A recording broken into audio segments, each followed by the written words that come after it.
kepada Mariana, saya silakan.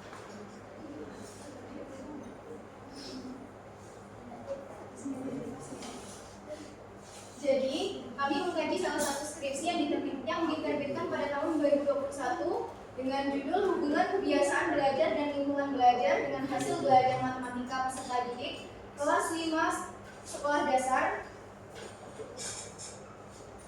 Negeri Gugus Ki Hajar Dewantara, Kecamatan Metro Kibang. Skripsi ini disusun oleh Justina Astuti. Nah, dalam skripsi ini yang akan kita bahas terlebih dahulu yaitu bab 1 pendahuluan. Dalam pendahuluan ini yang akan saya jelaskan yaitu terdapat latar belakang, rumusan masalah, tujuan penelitian, dan juga manfaat penelitian.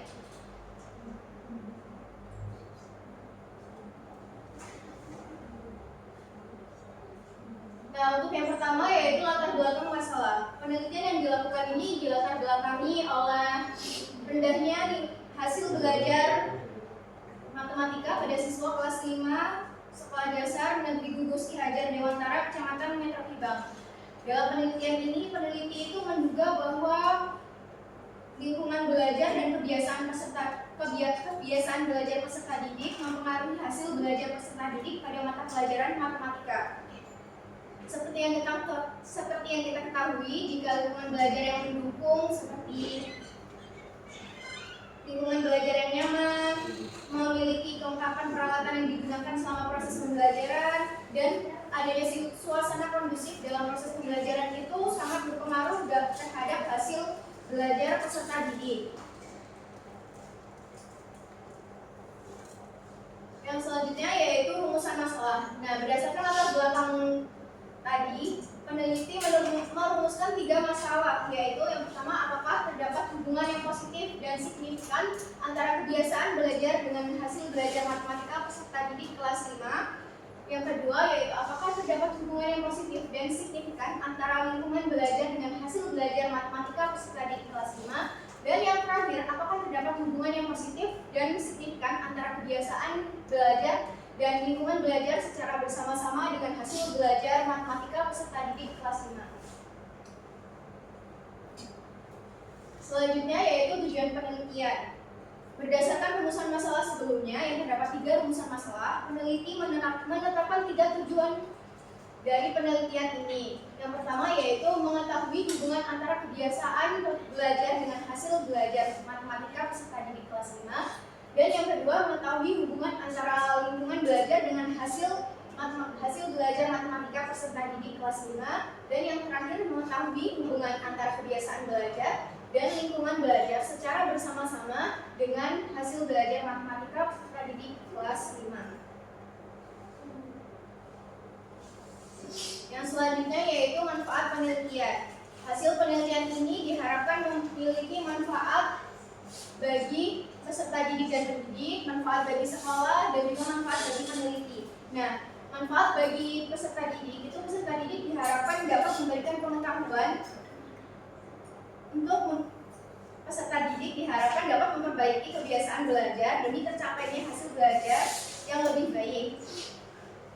Nah, manfaat bagi pendidiknya itu yaitu memberikan masukan dan informasi untuk mengenai kebiasaan belajar yang baik dan lingkungan belajar yang memadai dalam meningkatkan pencapaian hasil belajar peserta didik pada mata pelajaran matematika.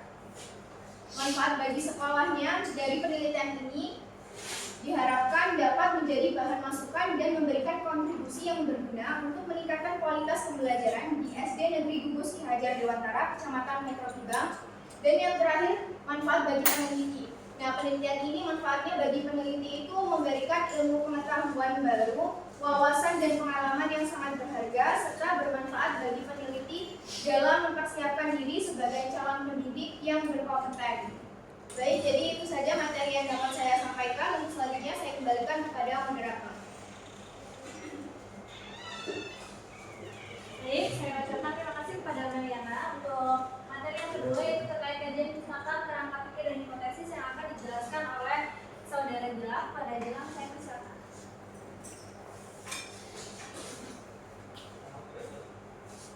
Baik, selanjutnya ada bab 2 kajian usaha, kerangka pikir, dan hipotesis. Nah, pada bagian bab 2 ini dapat ada 4 faktor. Yang pertama ada kajian teori, yang kedua ada kerangka pikir, yang ketiga ada paradigma penelitian, dan hipotesis penelitian. Nah, pada kajian teori ini membahas tentang landasan teori yang mendukung penelitian tentang hubungan kebiasaan belajar dan lingkungan kebiasaan belajar dengan hasil belajar matematika siswa kelas 5. Nah, pokok-pokok kajian ini meliputi hasil belajar, materi, kebiasaan belajar, dan lingkungan sekolah. Yang kedua ada kerangka pikir. Nah, untuk kerangka pikir ini dalam penelitian menggambarkan bahwa hasil penelitian matematika siswa dipengaruhi oleh kebiasaan belajar dan lingkungan belajar. Kedua variabel tersebut diduga saling berinteraksi dan secara bersama-sama mempengaruhi hasil belajar matematika siswa. Yang ketiga, paradigma penelitian. Paradigma penelitian yang digunakan adalah paradigma hubungan. Jadi maksudnya di sini yaitu meneliti hubungan antara kebiasaan belajar dan lingkungan belajar dengan hasil penelitian matematika. Dan yang terakhir ada hipotesis penelitian. Hipotesis yang diajukan dalam penelitian ini adalah terdapat hubungan positif dan signifikan antara kebiasaan belajar dan lingkungan belajar bersama-sama. Baik, saya kembalikan ke beberapa. Oke, terima kasih Gilang atas pemaparan materinya. Selanjutnya akan dijelaskan oleh Meriana.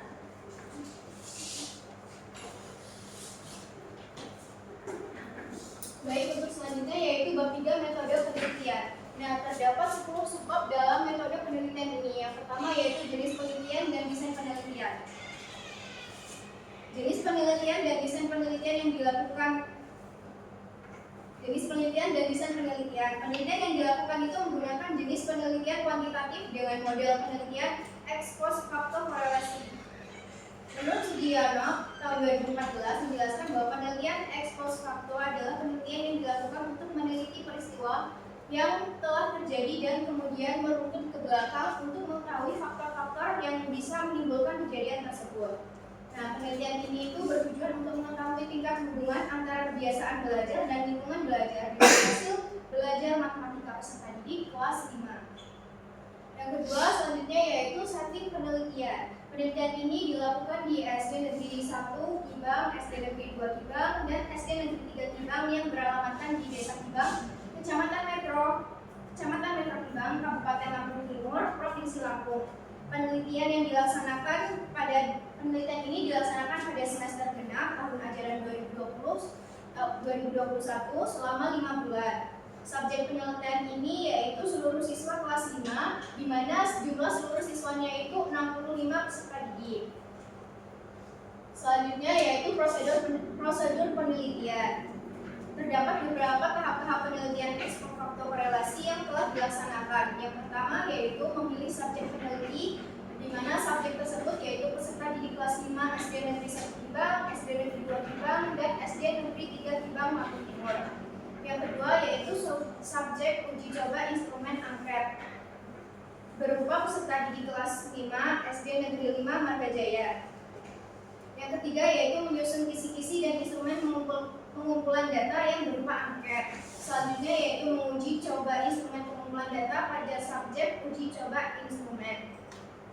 Lalu dilanjutkan dengan menganalisis data dari hasil uji coba instrumen untuk mengetahui apakah instrumen tersebut itu telah valid dan reliable. Setelah itu melaksanakan penelitian dengan membagikan instrumen angket kepada sampel penelitian. Sedangkan untuk matematika dilakukan studi dokumentasi yang dilihat pada dokumen hasil ulangan tengah semester ganjil dari pendidik kelas 5 SD Negeri Gugus Ki Hajar Dewantara, Kecamatan Metro Kibang. Selanjutnya yaitu menghitung ketiga data yang diperoleh untuk mengetahui hubungan dan tingkat keterkaitan antara kebiasaan belajar dan lingkungan belajar dengan hasil belajar matematika peserta didik kelas 5 SD Negeri Gugus Ki Hajar Dewantara, Kecamatan Metro Kibang. Yang selanjutnya yaitu populasi dan sampel penelitian. Populasi dalam penelitian ini yaitu peserta didik kelas 5 yang berjumlah 65 peserta didik. Nah, teknik pengambilan sampel dalam penelitian ini yaitu menggunakan teknik pengambilan sampel jenuh. Peneliti itu menggunakan teknik sampling jenuh di mana teknik ini itu menggunakan semua populasi sebagai sampelnya. Nah, di mana sampel tersebut yaitu seluruh peserta didik kelas 5. Yang selanjutnya yaitu variabel penelitian. Dalam penelitian ini menggunakan dua jenis variabel, yaitu variabel bebas, di mana variabel bebasnya itu kebiasaan belajar peserta didik dan juga lingkungan belajar peserta didik. Dan yang variabel kedua yaitu variabel terikat, di mana variabel terikat dalam penelitian ini adalah hasil belajar matematika peserta didik di kelas 5 SD Negeri Butus Ki Hajar Dewantara, Kecamatan Metro Kibang. Yang selanjutnya yaitu definisi konseptual dan operasional variabel. Nah, dalam subbab ini peneliti itu menjelaskan tentang definisi konseptual variabel, di mana peneliti menjelaskan tentang hasil belajar, kebiasaan belajar, dan lingkungan belajar. Selanjutnya, peneliti juga menjelaskan tentang definisi operasional variabel yang terdiri dari hasil belajar, kebiasaan belajar, dan lingkungan belajar peserta didik. Yang selanjutnya yaitu teknik pengumpulan data. Dalam penelitian ini, teknik pengumpulan data yang digunakan yaitu menggunakan observasi, kuesioner atau angket, dan juga studi dokumentasi. Subbab selanjutnya yaitu tentang instrumen penelitian. Instrumen penelitian yang digunakan, instrumen penelitian itu kan suatu alat bantu yang digunakan oleh peneliti untuk mengukur fenomena alam maupun sosial yang diamati. Dalam penelitian ini, peneliti itu mengajukan sebanyak 35 item pada angket kebiasaan belajar dan 35 item untuk angket lingkungan belajar. Hal tersebut sebagai bentuk antisipasi jika ada yang tidak valid. Yang terakhir yang selanjutnya yaitu uji prasyarat instrumen data. Dalam uji prasyarat ini bertujuan untuk mengetahui apakah instrumen penelitian itu layak digunakan atau tidak. Nah, uji prasyarat instrumen data ini melewati uji validitas instrumen, uji reliabilitas instrumen, dan juga hasil uji prasyarat instrumen. Hasil uji prasyarat instrumen itu terdapat hasil uji validasi dan reliabilitas kuesioner terkait kebiasaan belajar dan juga terkait lingkungan belajar peserta didik. Subbab yang terakhir yaitu teknik analisis data. Dalam penelitian ini, teknik analisis datanya yaitu yang pertama menggunakan uji prasyarat analisis data berupa uji normalitas, uji linearitas, dan uji hipotesis. Baik, itu saja materi yang dapat saya sampaikan. Untuk selebihnya saya kembalikan kepada moderator.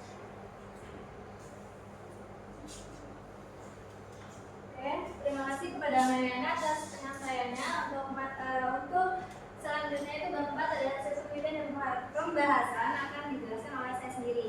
Nah, jadi di hasil penelitian dan pembahasan itu ada deskripsi umum lokasi penelitian, ada pelaksanaan penelitian, ada deskripsi data variabel penelitian, ada hasil analisis data, ada pembahasan, ada keterbatasan penelitian. Nah, bab ini itu menyajikan hasil pengolahan data dari 65 peserta didik kelas 5. Yang pertama itu ada kebiasaan belajar siswa secara umum berada pada kategori cukup baik. Yang kedua itu ada lingkungan belajar. Sebagian besar siswa juga tergolong cukup mendukung. Yang terakhir itu ada hasil belajar matematika menunjukkan bahwa sebagian besar siswa belum mencapai KKM, yaitu KKM itu ada 75 dengan nilai rata-rata 71,7. Nah, untuk hasil uji normalitas dan linearitas membuktikan bahwa data berdistribusi normal dan hubungan antar variabel itu bersifat linear. Hasil uji korelasi person itu menunjukkan terdapat hubungan yang positif dan signifikan antara yang pertama itu terdapat hubungan positif signifikan antara kebiasaan belajar dan hasil belajar matematika.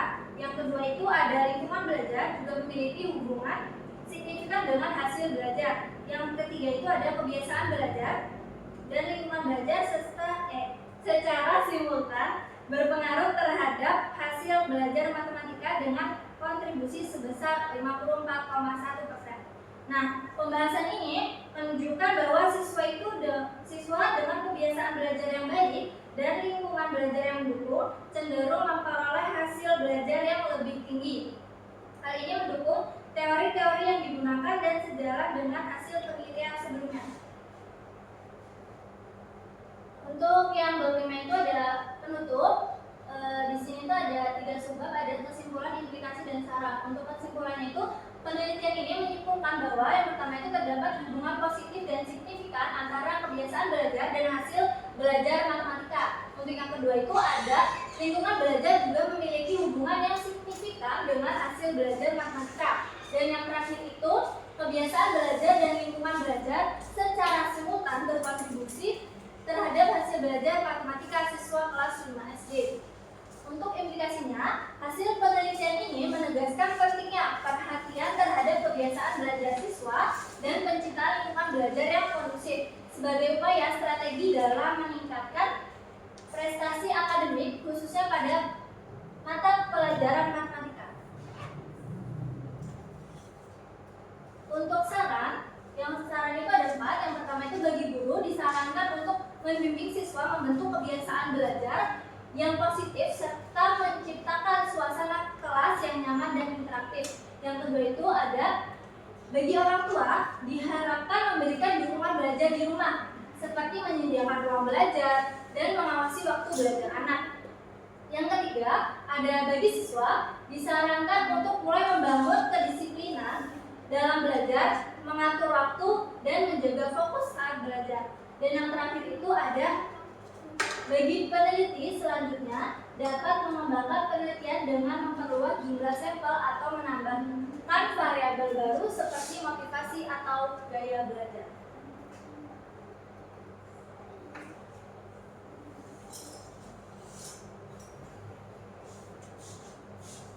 Oke, itu tadi hasil uji kami terhadap skripsi yang kami ujikan. Untuk selanjutnya itu ada sesi tanya jawab. Untuk penguji yang akan bertanya,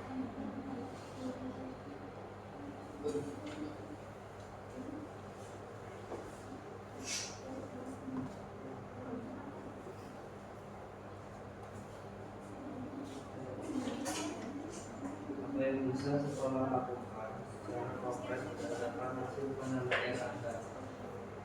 Oke, terima kasih kepada Dendi. Untuk pertanyaan Dendi akan dijawab oleh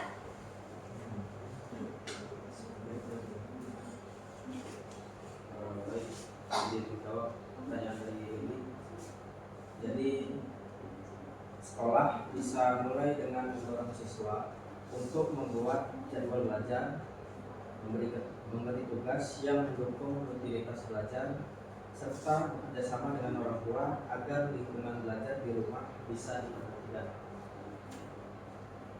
Oke, apakah cukup Dendi? Oke, terima kasih. Untuk selanjutnya yaitu ada tanggapan. Untuk penguji yang ingin memberi tanggapan, oke, silakan kepada Laili. Mahasiswa memberikan rekomendasi yang patut dijalankan seperti tentang kebiasaan belajar dengan orang tua dan perhatian guru terhadap lingkungan belajar siswa. Jawaban ini menunjukkan bahwa mahasiswa tidak hanya fokus pada teori, tetapi juga memiliki kemampuan praktis terhadap lingkungan sekolah. Oke, terima kasih. Terima kasih kepada yang sudah bertanya dan memberi tanggapan. Sekian dari kami akhiri. Wassalamualaikum